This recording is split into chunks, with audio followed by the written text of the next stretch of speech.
acredita no sobrenatural não deveria falar coisas que não sabe, pois se a pessoa não acredita, pelo menos deve respeitar, pois é real e de cada 10 pessoas, uma já presenciou algo sobrenatural. Olá, Cris, me chamo Chiquinho, tenho 67 anos e moro em Baturité. Eu adoro o seu canal, sou um inscrito fiel e amo seus relatos e sempre escuto antes de dormir.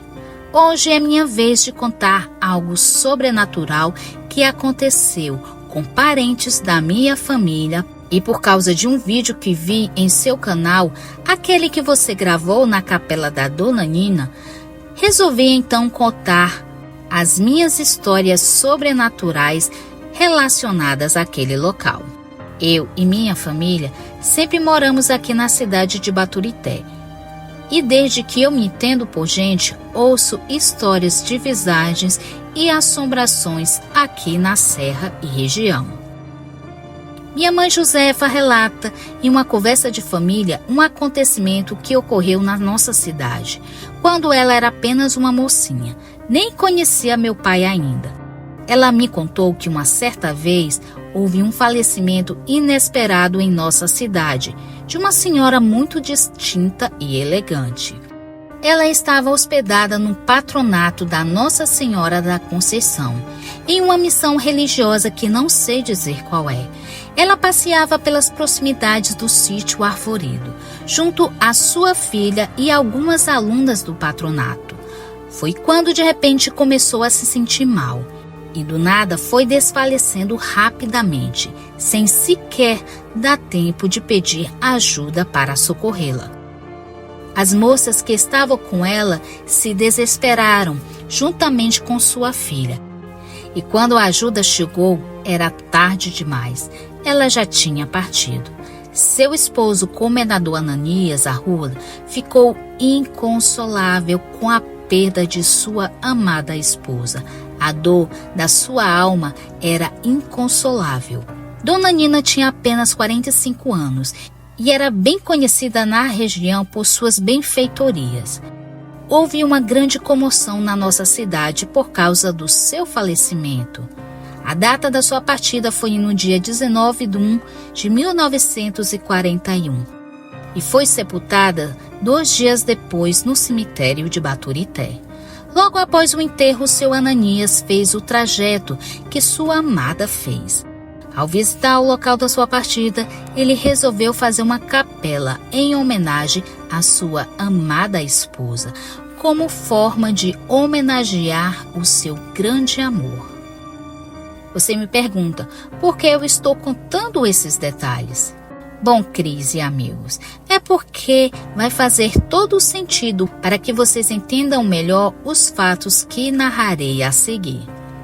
Depois de algum tempo, ele fez a capela e até missa era celebrada naquele local.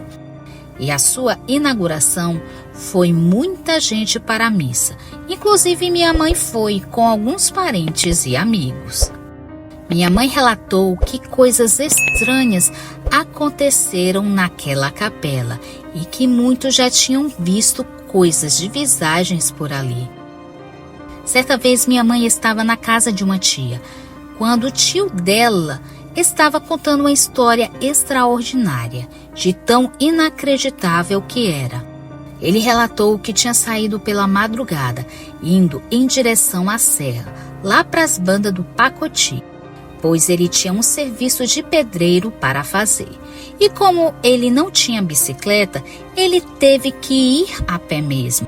E saiu de casa às 4 horas da manhã, para pelo menos chegar às 6 da manhã no local do seu trabalho. Ele disse que nesse dia estava um tempinho chuvoso e estava muito frio. Tinha muita neblina no caminho. E ele foi caminhando devagar para que não tivesse nenhum acidente. Foi quando ele começou a ouvir cânticos à sua frente e ficou pensando: será que tinha procissão esses dias e eu não estava sabendo?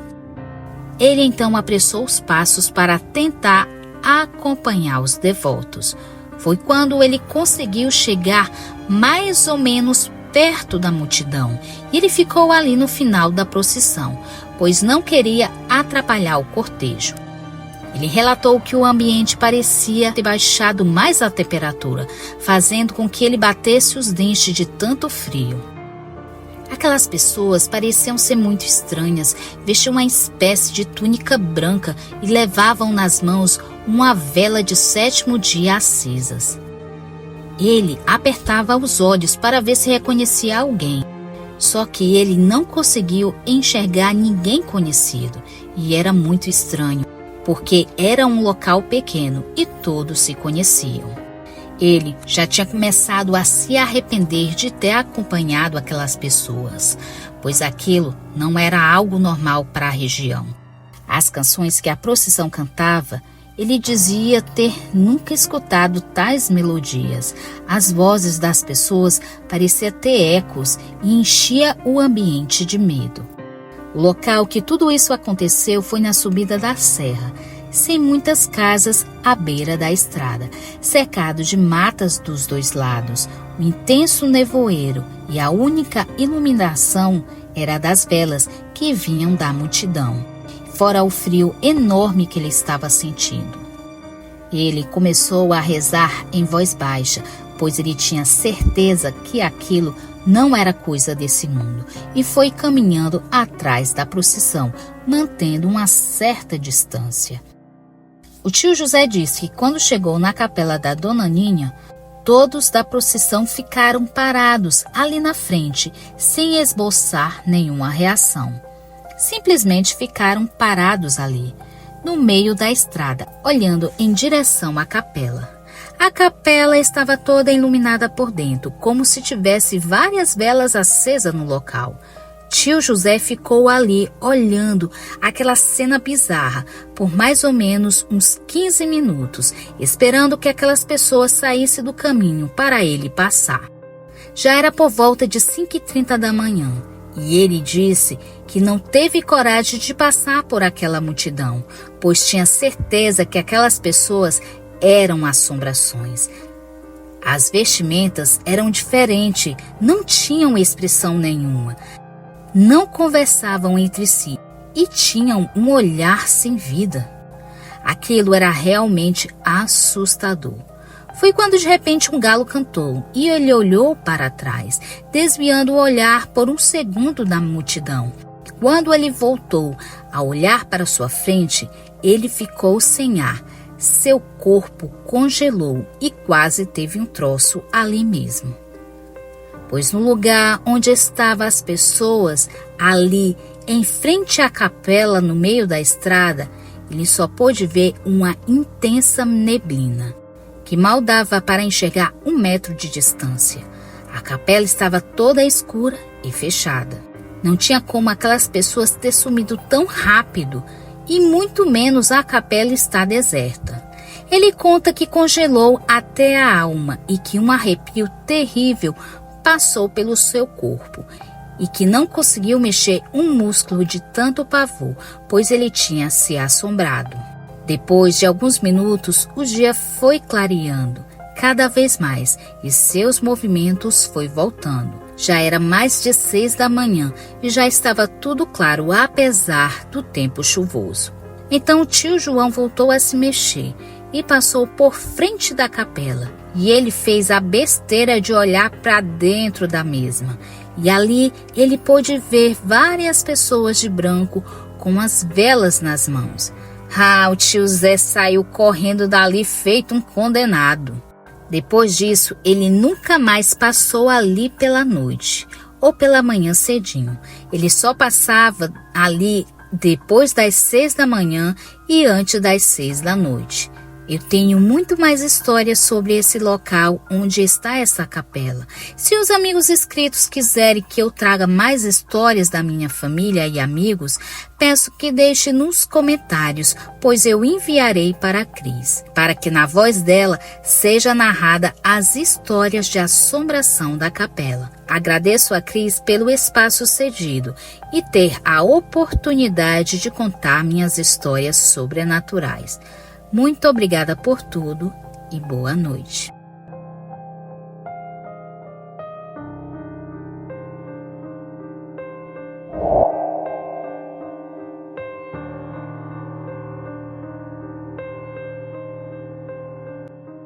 Boa noite, o meu nome é José Felipe, eu tenho 30 anos de idade. Quero contar um relato que aconteceu comigo e com a minha esposa Sabrina. Isso foi no ano de 2015. A minha esposa e eu iríamos viajar de Minas Gerais para São Paulo, pois era final do ano e nós queríamos passar o Natal e a virada do ano com a minha família. Nós saímos de casa por volta das 5 horas da manhã e nem deu tempo de tomarmos café. E para não pegar no sono, a gente ligou o som do carro e ficamos cantando. E assim que começou a amanhecer, logo foi batendo a fome. Então comemos alguns lanches no qual a Sabrina tinha feito. Nesse dia não levamos muita comida, pois a ideia era pararmos em alguma lanchonete para comprarmos alguns salgados e assim voltarmos para a viagem. Então acabamos com os lanches no qual a Sabrina tinha feito. Aliás, ela não tinha feito muito.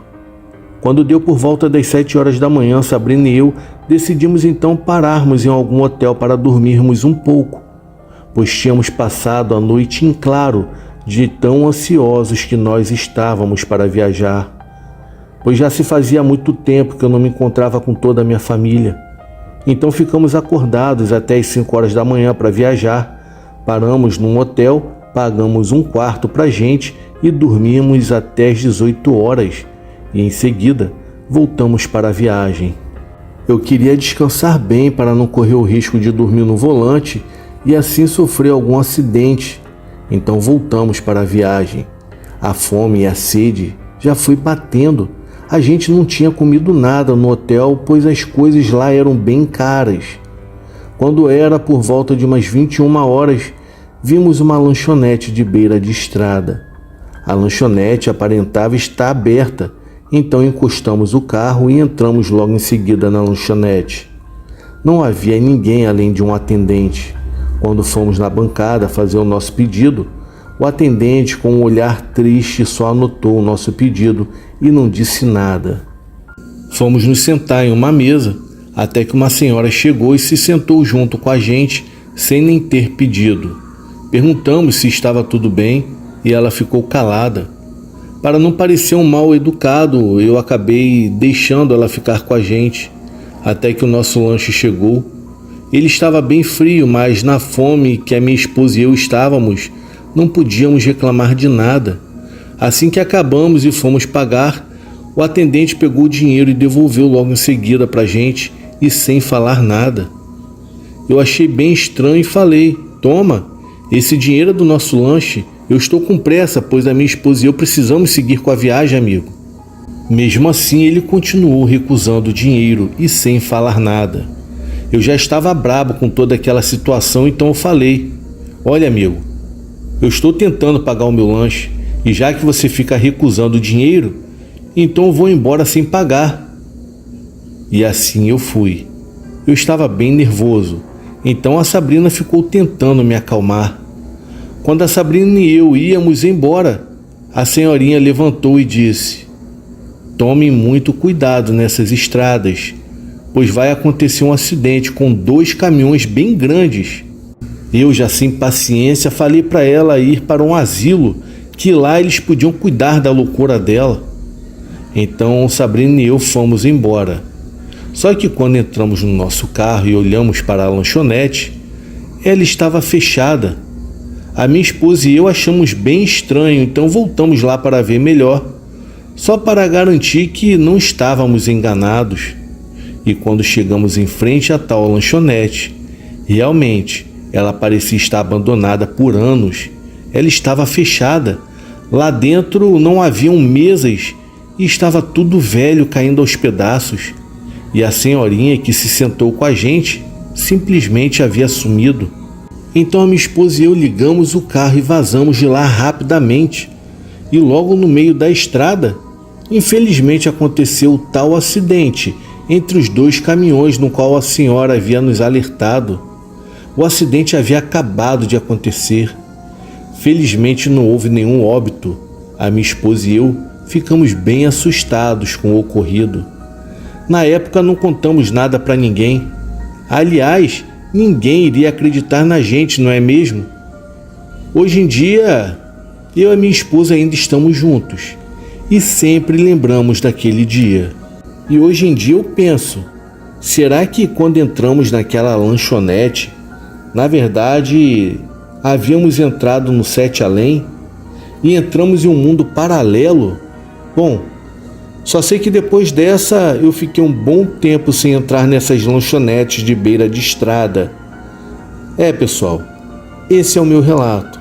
Eu desejo a todos uma boa noite.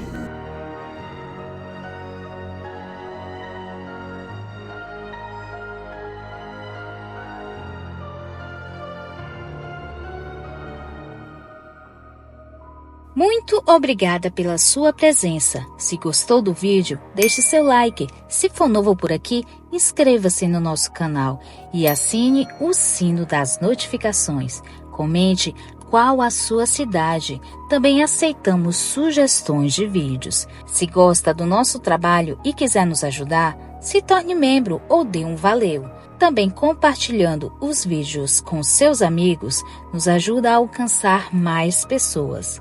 Desde já agradeço e até o próximo vídeo. Tchau, curiosos!